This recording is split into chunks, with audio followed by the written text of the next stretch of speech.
Hello दोस्तों, कैसे हैं आप लोग। मैं उम्मीद करता हूं कि आप सब लोग अच्छे होंगे और मैं यहाँ पर बिल्कुल अच्छा हूं। तो पढ़ाई एकदम बढ़िया चल रही होगी। आपने पार्ट 1 इस चैप्टर का देख लिया होगा, फाइनेंशियल स्टेटमेंट का। ये पार्ट 2 है और लास्ट वाली वीडियो में हमने ये कवर किया था कि बैलेंस शीट क्या होती है। इस वाली वीडियो में हम ये कवर करने वाले हैं कि बैलेंस शीट को हमने किस तरीके से समझना है, उसकी एक्सप्लेनेशन के बारे में हम यहाँ पर बात करेंगे, ठीक है। और साथ ही साथ इसके बाद वाली पार्ट 3 में हम ये देखेंगे कि हमें किस तरीके से अपने क्वेश्चंस को एग्जाम में सोल्व करके आना है इस वाले चैप्टर के, ठीक है। ओके, तो चलिए ये वाला चैप्टर शुरू करते हैं। तो अभी तक हमने ये तो सीख लिया है कि हम बैलेंस शीट को किस तरीके से बनाएंगे, यानी उसके अंदर क्या क्या आइटम्स आएंगे। और ये बैलेंस शीट क्या है, फाइनेंशियल स्टेटमेंट। फाइनेंशियल स्टेटमेंट क्या है वो हमने section 2 close 40 of companies act 2013 के हिसाब से हमने पूरा फॉर्मेट कल लास्ट वाली वीडियो में हमने याद कर लिया था। आज हम ये सीखेंगे बैलेंस शीट को हम किस तरीके से बनाएंगे, यानी अगर हमें क्वेश्चन एग्जाम में मिलेगा तो हम उसको किस तरीके से फ्रेम करेंगे बैलेंस शीट को। उससे पहले मैं आपको बता दूं, कल मैंने बताया था कि फाइनेंशियल स्टेटमेंट के अंदर बेसिकली 5 चीज़ें आती हैं। कितनी चीज़ें? 5 चीज़ें आती हैं। कौन कौन सी? पहला होता है balance sheet, second statement of P&L, और थर्ड होता है आपका नोट्स टू अकाउंट्स, और फोर्थ होता है आपका कैश फ्लो स्टेटमेंट, फिफ्थ होता है statement of changes in equity. तो देखो, जैसे यहाँ पर आपके सामने ये बैलेंस शीट है। मैंने बताया था कि आप सबसे पहले बैलेंस शीट में इधर आप पर्टिकुलर्स में जो भी आपके मेन हेड सब हेड हैं उन सबको आप लिखते हो। यहाँ पर एक कॉलम होता है नोट्स टू अकाउंट्स का, तो यहाँ पर लिखा जाता है नोट नंबर, और नीचे हम बैलेंस शीट के नीचे बनाएंगे notes to accounts. Basically notes to accounts क्या है? डिटेलिंग, यानी कि जैसे यहाँ पर देखो शेयर होल्डर फंड में यहाँ पर शेयर कैपिटल लिखा है। अब आपको तो पता है कि शेयर कैपिटल तो 2 होते हैं, एक होता है इक्विटी शेयर कैपिटल और एक होता है प्रेफरेंस शेयर कैपिटल। तो इक्विटी शेयर कैपिटल मान लेते हैं कि इक्विटी शेयर कैपिटल कंपनी ने इशू किया है 2 लाख का, और प्रेफरेंस शेयर कैपिटल कंपनी ने इशू किया हुआ है 1 लाख का, यानी कि टोटल शेयर कैपिटल कितना है? 3 लाख का। तो हम यहाँ पर बैलेंस शीट के अंदर 2 लाख 1 लाख अलग अलग नहीं लिखेंगे, बल्कि हम यहाँ पर शेयर कैपिटल के आगे जो अमाउंट का कॉलम है वहाँ पर हम टोटल लिखेंगे 3 लाख। अब अगर मान लो किसी शेयर होल्डर को या किसी भी यूज़र को अगर मान लो इस 3 लाख की डिटेलिंग जाननी है, यानी कि 3 लाख का अमाउंट आया कैसे, तो हम क्या करेंगे, यहाँ पर नोट नंबर 1 बना देंगे और इस बैलेंस शीट के नीचे नोट्स टू अकाउंट्स में यानी कि वर्किंग नोट बनाएंगे, वहाँ पर लिखेंगे नोट नंबर 1। नोट नंबर 1 किसका है? शेयर कैपिटल का। तो वहाँ पर हम लिखेंगे शेयर कैपिटल, फिर हम इक्विटी शेयर कैपिटल का अलग अमाउंट और प्रेफरेंस शेयर कैपिटल का अलग अमाउंट बताएंगे, फिर दोनों को ऐड करके उसका टोटल हम यहाँ पर लिख देंगे। तो आई होप आपको ये तो समझ आ गया कि नोट्स टू अकाउंट्स क्या होता है। अब ये जानते हैं कि जैसे इक्विटी शेयर कैपिटल के अंदर मैंने आपको बताया कि इक्विटी शेयर कैपिटल होता है और एक प्रेफरेंस शेयर कैपिटल होता है, ठीक है। हम उसको प्रेजेंट कैसे करते हैं, एक तो हम ये सीखेंगे। दूसरा रिजर्व एंड सरप्लस, यानी कि एक एक आइटम को डिटेल में समझेंगे कि वो होता क्या है, और दूसरा इसके अंदर कौन कौन से आइटम्स आते हैं, क्योंकि एग्जाम में क्वेश्चन आता है कि रिजर्व एंड सरप्लस के अंदर के 5 आप कोई भी आइटम 5 आइटम बताइए, तो आपको लिखना पड़ेगा 5 आइटम कौन कौन से हैं। या फिर मान लेते हैं कि लॉन्ग टर्म बोरोइंग के अंदर कौन कौन से 5 आइटम आएंगे वो आप लिखिए, तो आपको पता होना चाहिए कौन कौन से आइटम्स आते हैं। तो वो भी आज हम क्लास में यहाँ पर समझ लेंगे। तो चलिए शुरू करते हैं। सबसे पहली बात यहाँ पर बात करते हैं शेयर कैपिटल की। शेयर कैपिटल पर आने से पहले आप ये समझिए कि देखो एक कंपनी है, ये एक कंपनी है, ठीक है। यहां पर कुछ लोगों ने पैसा इन्वेस्ट किया, वो कौन लोग हैं? वो है शेयर होल्डर। वो कौन है? एसएच मतलब शेयर होल्डर। अच्छा, ये शेयर होल्डर ने अपना पैसा इस कंपनी के अंदर लगाया है कंपनी को चलाने के लिए, इसीलिए ये जो लोग हैं इनको हम बेसिकली क्या बोल सकते हैं कि ये कंपनी के ओनर्स हैं। इनको बदले में क्या चाहिए? रिटर्न क्या चाहिए? इनको मिलेगा प्रॉफिट किस रूप में मिलेगा? डिविडेंड के रूप में। अच्छा, कंपनी को और पैसा चाहिए तो इनके पास तो है नहीं, तो कंपनी क्या काम करेगी? या तो डिबेंचर इशू करेगी या फिर किसी बैंक से कंपनी लोन लेगी। अगर मान लो किसी थर्ड पर्सन ने कंपनी को यहाँ पर पैसा दिया तो वो भी तो कंपनी में पैसा लगा है। यहाँ पर कुछ पैसा मान लेते हैं कि टोटल मान लेते हैं 10 लाख रुपए यहाँ पर शेयर होल्डर ने लगा दिए और 5 लाख का हमने यहाँ पर लोन ले लिया, तो टोटल कंपनी में कितने पैसे लगे हैं? 15 लाख रुपए। अब 15 लाख रुपए का कंपनी क्या काम करेगी? एसेट परचेज कर लेगी। ये बात आपको समझ आ गई। तो यहाँ पर बेसिकली मैंने आपको बताया था बैलेंस शीट के 3 पार्ट। ओनर्स ने पैसा लगाया यानी कि कैपिटल को हम क्या बोलते हैं? इक्विटी। और बाहर वालों से जो हमने पैसा ले रखा है, जो लाइबिलिटी हमारे ऊपर, उसको हम क्या बोलते हैं? लाइबिलिटी। और उसके बराबर जो बिजनेस के अंदर एसेट्स हैं उनको हम क्या बोलते हैं? एसेट्स। ये आपने बैलेंस शीट के अंदर मैंने आपको समझा दिया था। अब हम फाइनली ये बात करते हैं कि जब कंपनी कभी रजिस्टर होती है, यानी जब कंपनी का कभी रजिस्ट्रेशन होता है, तो रजिस्ट्रेशन के नाम पर जो कंपनी के प्रोमोटर्स होते हैं, जो कंपनी को बनाते हैं, रजिस्ट्रेशन कराते हैं, तो वो कंपनी को बनाने के लिए 2 डॉक्यूमेंट लगाते हैं और उन डॉक्यूमेंट को हम बोलते हैं पब्लिक डॉक्यूमेंट। क्या बोलते हैं? Public documents. वो कौन कौन से डॉक्यूमेंट्स होते हैं? एक होता है एमओए और एक होता है एओए। एमओए क्या होता है, यानी कंपनी क्या क्या करेगी, यानी कंपनी का रजिस्टर्ड ऑफिस कहाँ पर होगा, कंपनी क्या क्या बिजनेस करने वाली है, कंपनी कितना पैसा उसके अंदर लगाने वाली है। ठीक है, ये सारी चीज़ें किसके अंदर होती है, एमओए के अंदर। और कंपनी को किस तरीके से रन करना है, किस तरीके से चलाना है, यानी कि जितने भी रूल्स एंड रेगुलेशन है वो कहाँ लिखे होते हैं, एओए के अंदर। एमओए मतलब मेमोरेंडम ऑफ एसोसिएशन और एओए मतलब आर्टिकल्स ऑफ एसोसिएशन। तो यहाँ पर एमओए के अंदर कंपनी ये भी लिखती है कि हमें कैपिटल कितना चाहिए। फॉर एग्जाम्पल कंपनी को आज तो लगाने हैं 50 लाख रुपए, लेकिन कंपनी चाहती है कि 50 लाख अगर आज लगाने हैं और फ्यूचर में हमें अगर और पैसे चाहिए तो कैसे करेंगे, और पैसे और शेयर इशू करने पड़ेंगे। तो कंपनी क्या काम करती है, एमओए के अंदर यहाँ पर कैपिटल का क्लोज में, कैपिटल क्लोज होता है उसमें एक एमओए में, तो उस कैपिटल क्लोज में लिख के चलती है कि हमें पूरी लाइफ टाइम में कितना पैसा चाहिए होगा। फॉर एग्जाम्पल कंपनी ने यहाँ पर बोल दिया कि हमें टोटल 1 करोड़ रुपए चाहिए होंगे। ठीक है, उसके बाद कंपनी ने क्या काम किया, इस 1 करोड़ में से फिलहाल कंपनी ने 50 लाख रुपए के शेयर इशू कर दिए। उस इशू में से क्या हुआ, कंपनी ने जब 50 लाख के शेयर इशू किए हैं तो उसमें से लोगों ने सिर्फ 30 लाख रुपीस के शेयर को सब्सक्राइब किया। तो देखो यहाँ पर मैंने कैपिटल को 3 जगह बांटा है। पहला 1 करोड़ क्या है, पहली 1 करोड़ की जो कैपिटल है उसको हम यहाँ पर बोलेंगे रजिस्टर्ड कैपिटल, क्योंकि जब कंपनी रजिस्टर हो रही है उस टाइम पर हम कैपिटल में इतना अमाउंट डाल रहे हैं। दूसरा इसी को हम बोल सकते हैं ऑथराइज्ड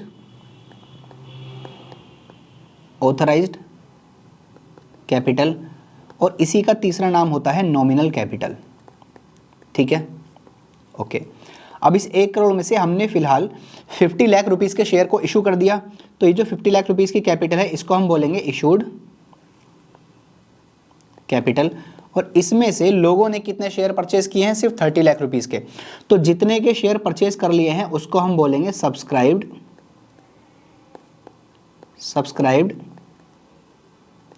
कैपिटल। ये बात आपको समझ आ गई, यानी जो एमओए के अंदर हम मैक्सिमम अमाउंट लिखते हैं कैपिटल का उसको हम बोलते हैं ऑथराइज्ड कैपिटल। उसमें से कंपनी ने जितना अभी तक इशू कर दिया है उसको बोलते हैं इशूड कैपिटल, और इशूड कैपिटल में से जितना पब्लिक ने सब्सक्राइब कर लिया है उसको हम बोलते हैं सब्सक्राइब्ड कैपिटल।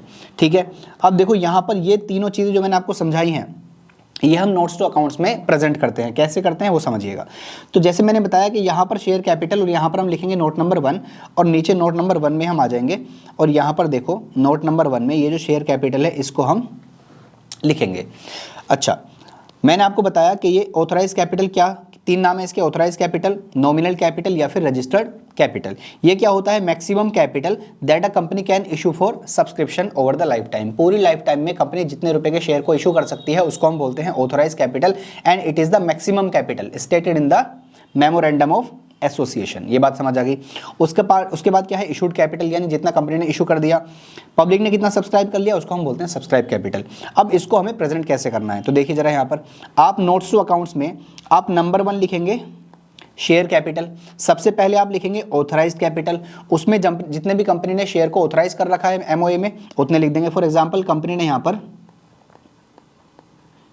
10,000 शेयर को ऑथराइज कर रखा है और 10 रुपये का एक शेयर है, तो 10,000 इंटू 10 कितना हो गया, 1 लाख। तो हम यहाँ पर 1 लाख का अमाउंट लिख करके नोट्स अकाउंट्स में उसको डबल अंडरलाइन से क्लोज कर देंगे, यानी ये 10 लाख का अमाउंट कहीं पर नहीं आएगा। उसके बाद मान लेते हैं कि कंपनी ने फिलहाल इशू कर रखे 5,000 शेयर्स और 10 रुपये का एक है, तो 5,000 इंटू 10 50,000 हम इशूड कैपिटल भी लिख देंगे, इसको भी डबल अंडरलाइन से हम क्लोज कर देंगे, ये भी कहीं पर नहीं आएगा, सिर्फ प्रेजेंटेशन के लिए इसको हम दिखाते हैं। फिर आता है सब्सक्राइब्ड कैपिटल।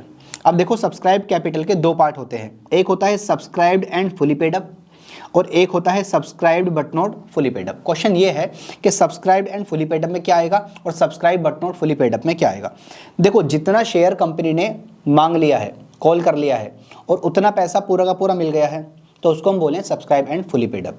यानी 10 रुपये का शेयर है, कंपनी ने पूरे 10 रुपये शेयर होल्डर से मांग लिए और शेयर होल्डर से पूरे 10 रुपये मिल भी गए, तो पूरे पैसे मांगे पूरे पैसे मिल गए, उसको हम बोलते हैं subscribe and fully paid up. जैसे मान लेते हैं कि 2,000 शेयर कंपनी ने कॉल किए और पूरा उस 2,000 शेयर पर पूरे 10 रुपये मांगे, पूरे 10 रुपये कंपनी को मिल गए, तो 2,000 इंटू 10 यहाँ पर आ जाएगा 20,000। ठीक है, अब मान लेते हैं कंपनी ने 1,000 शेयर को इशू किया था किसी अदर शेयर होल्डर को, बट उसने, था तो ये 10 रुपये का शेयर, बट उसने अभी तक 7 रुपये दिए हैं, 3 रुपये नहीं दिए, तो जितने रुपये दिए हैं वो हम यहाँ पर लिख देंगे 7 और 10,000 इंटू 7 कितने हो गए 7000, यानी हमने इतने ही कॉल किए हैं, इतने ही हमें पैसे मिले हैं। अच्छा, अगर हमने मान लो कॉल तो किए 7, यानी हमने 7 रुपये शेयर होल्डर से मांगे अभी तक, लेकिन उसमें से मान लो 7 रुपये में सिर्फ 5 रुपये ही मिले हैं, 2 रुपये मिले ही नहीं है, तो जो पैसा मिला नहीं होता शेयर होल्डर से उसको हम बोलते हैं कॉल्स इन एरियर। ये हमने पढ़ा है इशू ऑफ शेयर में।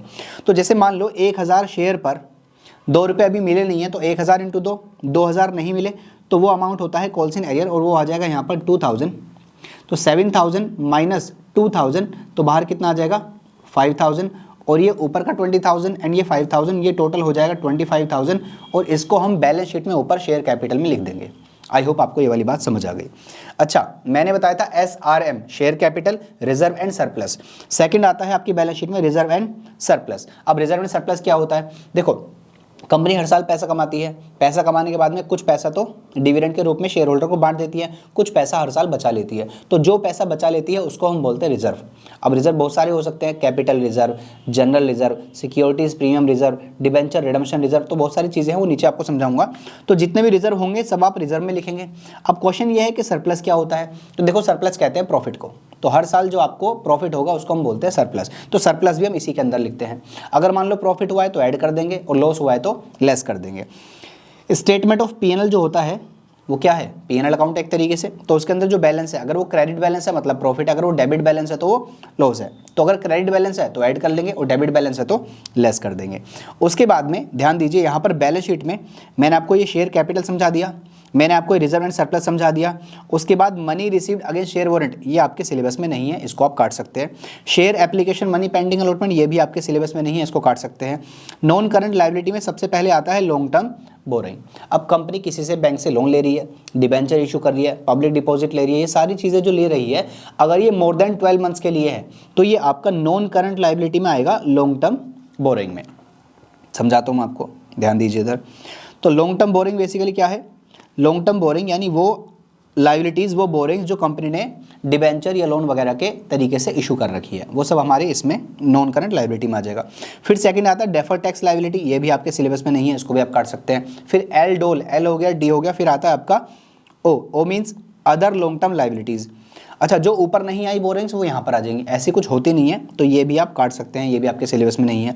लॉन्ग टर्म प्रोविजन, अब देखो कंपनी प्रोविजन बनाती है फ्यूचर को देख करके, फ्यूचर की कॉन्टिजेंसी को देख करके कुछ प्रॉफिट सेव करके रखती है, तो उसको हम बोलते हैं प्रोविजन। अगर ये प्रोविजन मोर देन 1 ईयर का है, यानी 1 साल से ज़्यादा का है, तो इसको हम बोलेंगे लॉन्ग टर्म प्रोविजन। जैसे मान लो आप किसी कंपनी के पास गए, उस कंपनी ने आपसे बोला कि हमारे पास ये रेफ्रिजरेटर है, आप ये परचेस कर लो और आपको हम 2 साल की वारंटी देते हैं।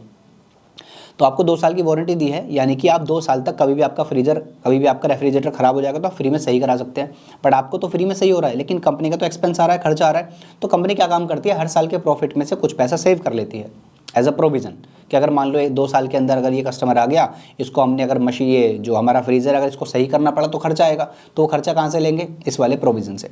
बट वो जो प्रोविजन कंपनी ने बनाया है वो मोर देन 1 ईयर का है, इसीलिए वो हमारा लॉन्ग टर्म प्रोविजन के अंदर आ जाएगा। बात समझ आई?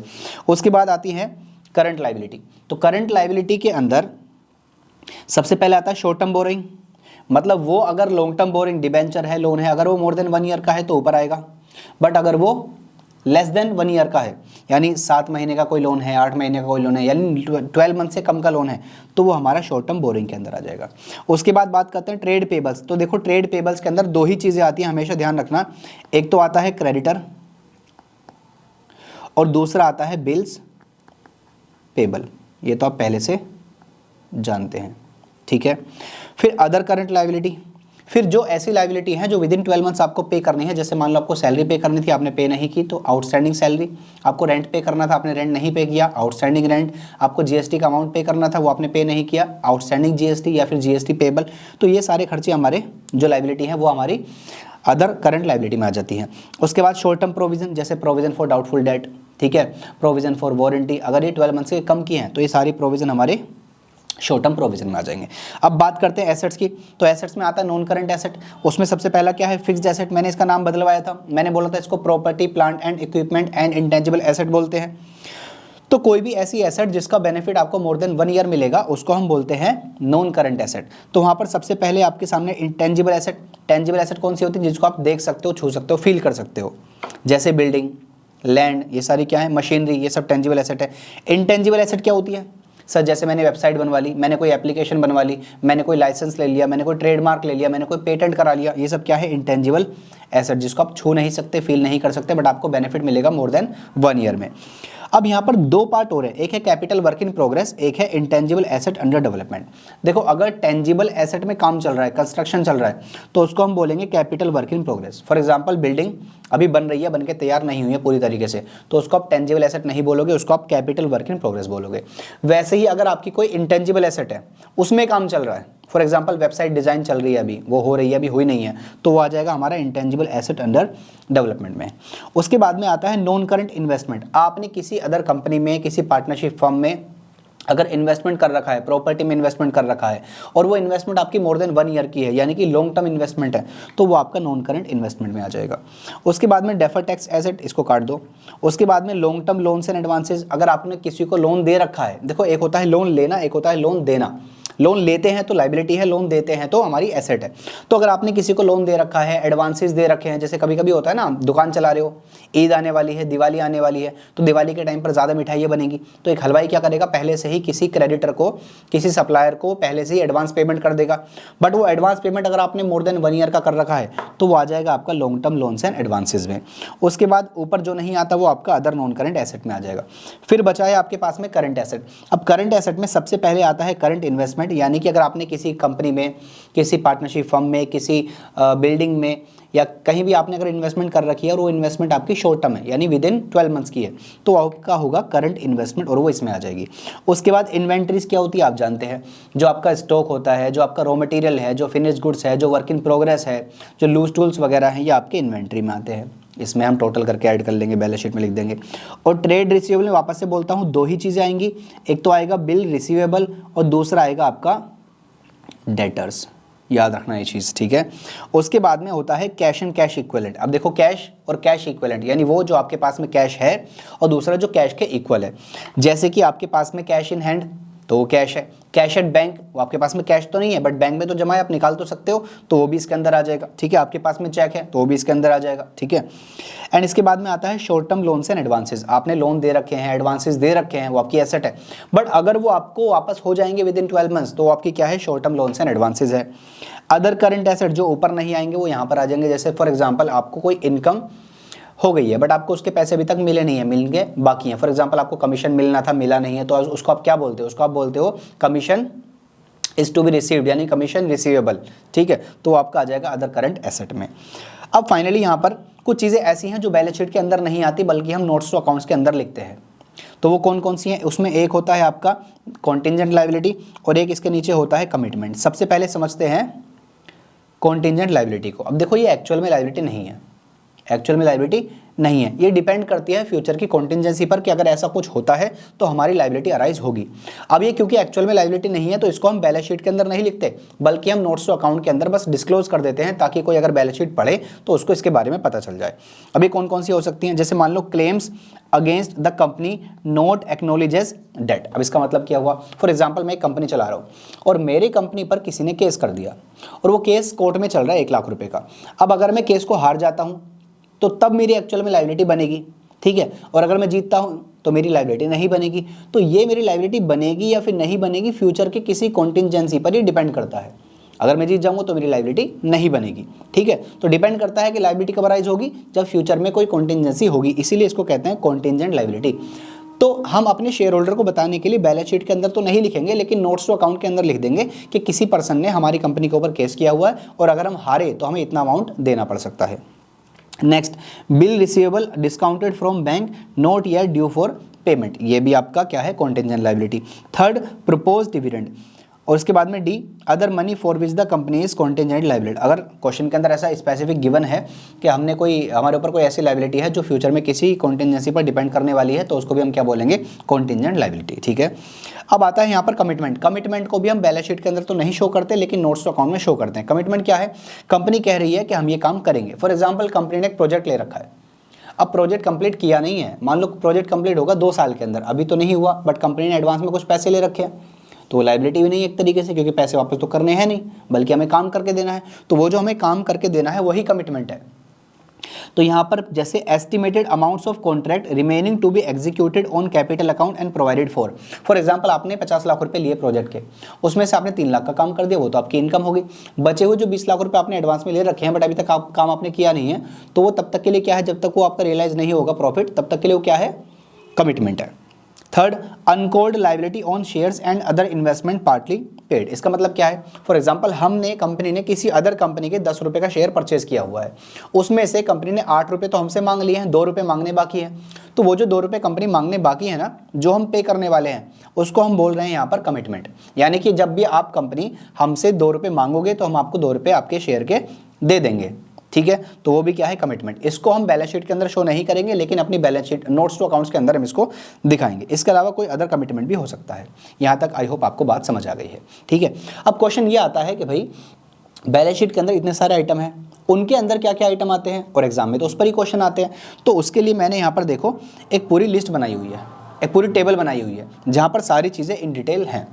जैसे मान लो शेयर कैपिटल में क्या क्या आता है, authorise capital, issued capital, subscribe capital, ठीक है, वो तो आपको मैंने ऊपर समझा दिया। बट उसके अलावा रिजर्व एंड सरप्लस के अंदर बहुत सारे रिजर्व और सरप्लस आते हैं, वो हम कैसे याद करेंगे, तो देखो मैंने यहाँ पर लिस्ट बनाई हुई है। आपको याद कैसे करना है, आपको ये याद करना है कि रिजर्व एंड सरप्लस के अंदर कौन कौन से आइटम आते हैं। तो आप क्या करोगे, सबसे पहले आप कैटेगरी बनाओ यहाँ से यहाँ तक की, ये आपकी पहली कैटेगरी है, रिजर्व एंड सरप्लस। अब आपको ये तो पता ही है कि रिजर्व एंड सरप्लस किसका बच्चा है। मैंने कहा था कि शेयर होल्डर्स फंड के 3 बच्चे हैं जिनको शर्म नहीं आती, SRM। तो आर क्या है, रिजर्व एंड सरप्लस, वो किसका बच्चा है, शेयर होल्डर्स फंड का।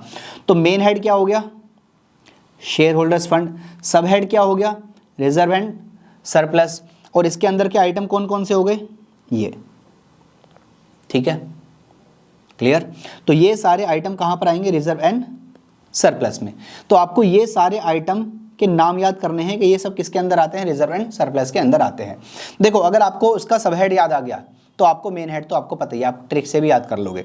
तो यहाँ पर आप ये याद करो कि ये सारे के सारे आइटम किसके अंदर आते हैं, रिजर्व एंड सरप्लस के अंदर आते हैं। कौन कौन से, देखो याद करने का तरीका आपको बता रहा हूँ मैं। जिनके आगे रिजर्व लगा हुआ है वो तो रिजर्व एंड सरप्लस के अंदर आगे ही आएंगे। अब 3 बस एक्स्ट्रा याद करने हैं।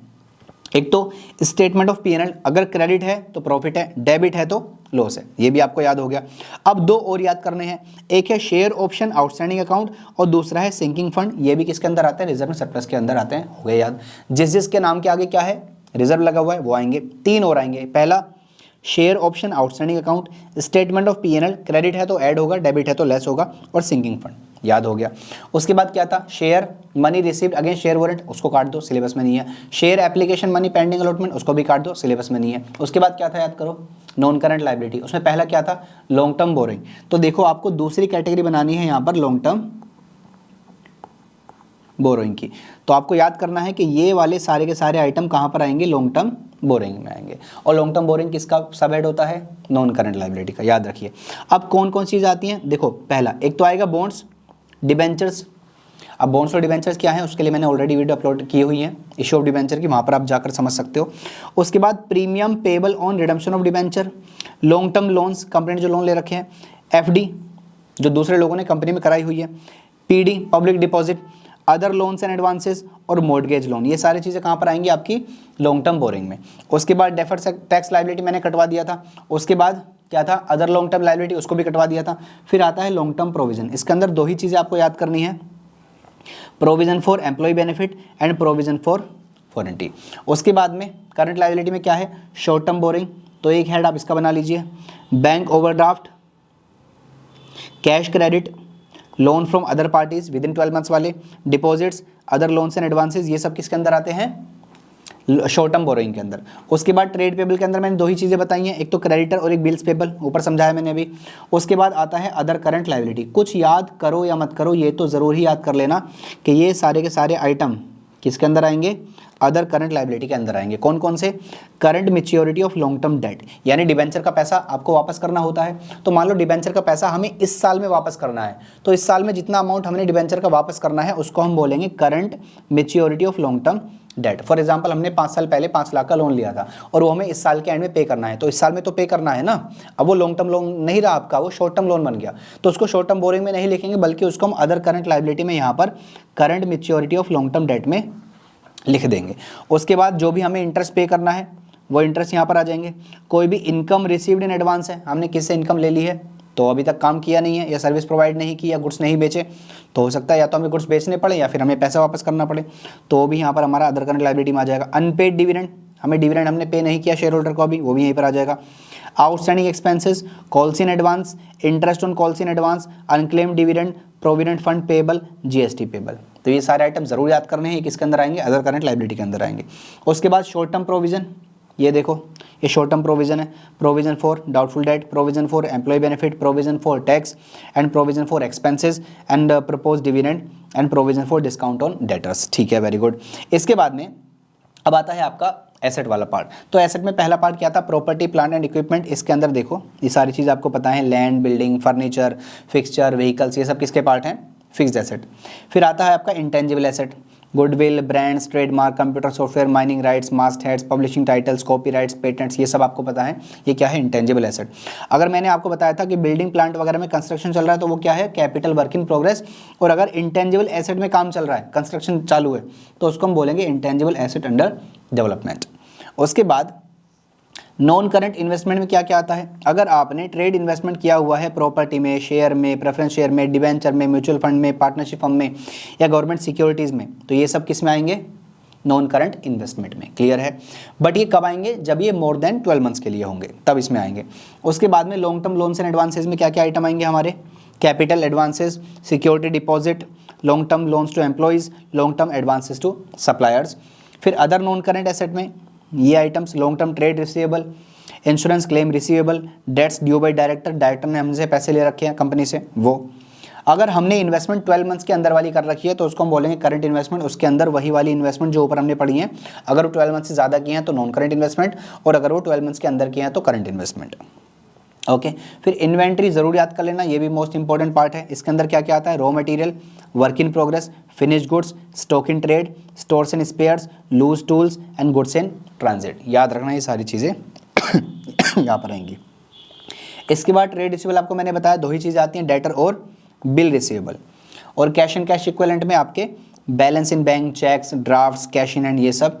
And short term loans and advances, loans and advances given, किसी को हमने दे रखे हैं बट विद इन 12 मंथ्स ये हमें वापस मिल जाएंगे, तो ये क्या है आपके short term loans and advances. और लास्ट में आता है other current asset, prepaid expense, dividend receivable किसी कंपनी से मिलने वाला है, इंटरेस्ट एक्रूड ऑन इन्वेस्टमेंट, हमने इन्वेस्टमेंट की हुई है वहाँ से हमें इंटरेस्ट मिलेगा, वो भी आपका अदर करंट एसेट है।